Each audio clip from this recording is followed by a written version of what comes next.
ialah ya, kerana perkara ini selalu terjadi tanpa kita sedari.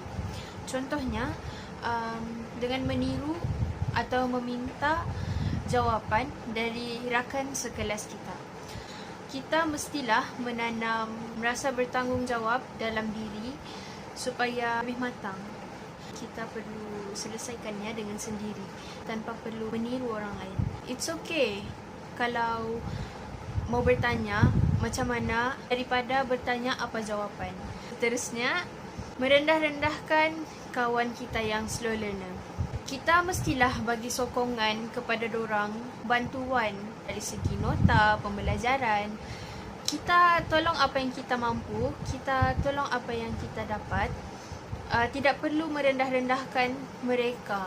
Seterusnya, menangkap dan merekod muka kawan kita yang buruk dan menjadikan perkara itu sebagai satu bahan lawak. Ia sangat mengaibkan, ia sangat memalukan pada pandangan saya sendiri sebab saya pernah kena. Dan perkara itu sangat-sangat memalukan. Ada sesetengah orang tidak mampu menerima yang perkara itu sebagai satu gurauan, satu lawak. Jadi, perkara tu boleh buatkan mereka tertekan. Jaga aib rakan-rakan kita. Okey, sebab bila kita jaga aib orang, Allah akan jaga aib kita balik.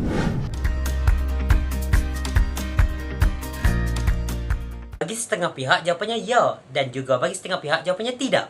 Tetapi bagi pihak saya jawapannya tidak sama sekali. Mengapa? Jika kita katakan generasi muda zaman kini lemah emotional intelligence, mereka tidak dapat lagi meneruskan perjalanan pelajaran mereka. Ayo diambil contoh, pelajar SPM 2020-1 atau lebih dikenali sebagai SPM Pro Max telah berjaya memecahkan rekod GPA negara sebanyak 0.2%.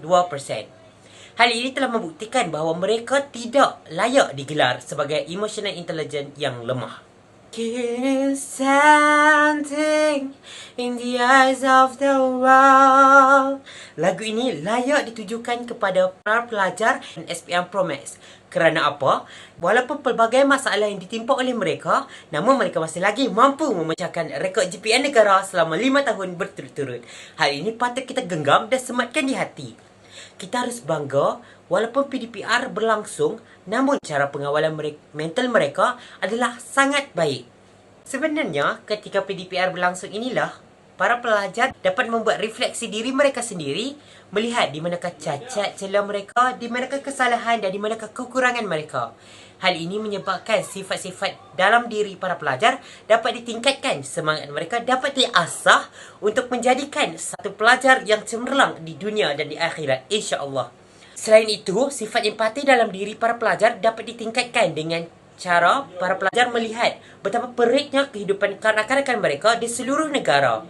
Masa pandemik ini, para pelajar ataupun generasi muda zaman kini lebih layak untuk digelar generasi muda yang kuat emotional intelligence. Kerana apa? Walaupun pelbagai masalah yang menimpa mereka, namun mereka masih mampu untuk berdiri tegak demi menggapai cita-cita negara. Looks, how hard you try and how successful the result. Every hard work been paid off. Let's just pray for the best and be strong for them.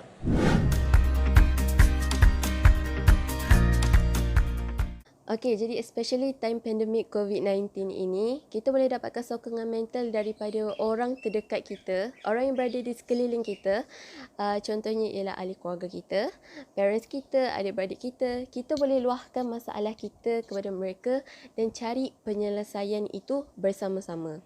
Selain itu juga, kita sekarang ni hidup di zaman teknologi, iaitu zaman di mana ada Instagram, ada Telegram, ada WhatsApp.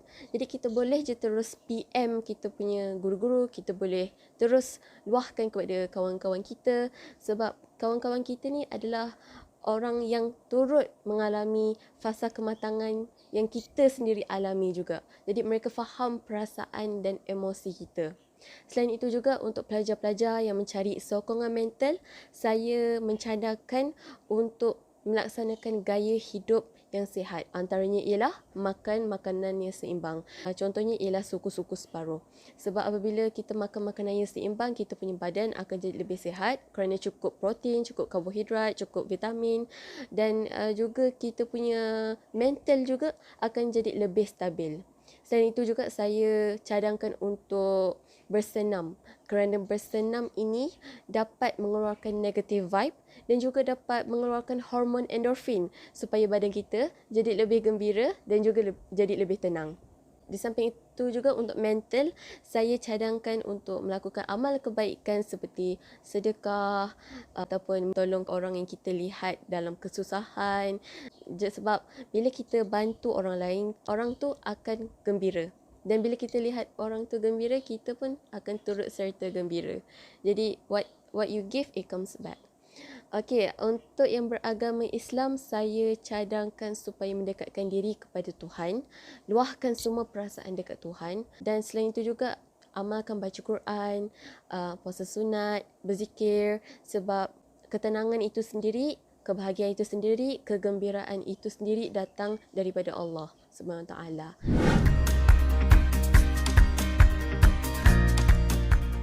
Impak yang pertama adalah perkara ini memberi tekanan kepada kanak-kanak dan juga kepada ibu bapa yang gusar dan bimbang terhadap senario pembelajaran di rumah atau PDPR itu, terutama menjelang musim peperiksaan.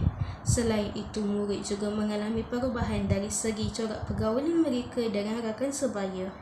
Perkara ini akan memberi tekanan dan boleh menjejaskan kesejahteraan mental mereka.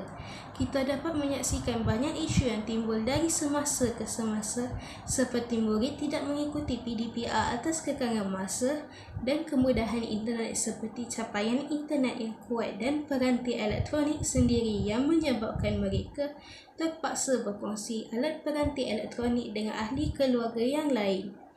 Di samping itu, murid juga menghadapi kekurangan sokongan pembelajaran dan pada masa yang sama terpaksa membuat penyesuaian pembelajaran kaedah baharu sepanjang tempoh PKP. Terdapat juga perkara di mana berlakunya tanda-tanda penolakan terhadap pembelajaran dalam talian dan tidak lagi berminat dengan gerak kerja dalam talian ini. Bagi murid yang akan menghadapi peperiksaan pula, mereka dilihat agak tertekan dan mengalami burnout apabila menyadari tahap kefahaman mereka terhadap pembelajaran adalah berbeza dengan pembelajaran secara bersemuka di dalam kelas. Hal ini secara tidak langsung boleh mempengaruhi motivasi dan kemahiran belajar mereka. Sekiranya berterusan, maka dikhawatiri hasil pembelajaran tidak dapat dicapai sepenuhnya.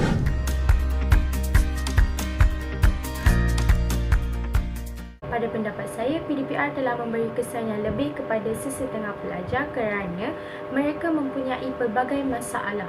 Antara masalah yang dihadapi adalah seperti tidak mempunyai peranti untuk masuk ke kelas. Contohnya, mereka tidak mempunyai laptop, PC, komputer ataupun telefon. Seterusnya, ada juga sesetengah pelajar yang tidak mempunyai capaian internet yang laju. Maka itu telah menyebabkan mereka tidak dapat masuk ke kelas ataupun mereka dapat masuk tetapi ada gangguan teknikal seperti lagging. Seterusnya, ada juga pelajar yang mempunyai adik yang ramai. Maka itu telah menyebabkan mereka tidak mempunyai konsentrasi untuk fokus di dalam kelas. Seterusnya, ada juga sesetengah pelajar yang tidak mempunyai tempat yang selesa untuk belajar, seperti orang yang tidak berkemampuan dan tidak mampu untuk membeli kerusi, meja ataupun sebagainya lah untuk mereka belajar dengan tenang.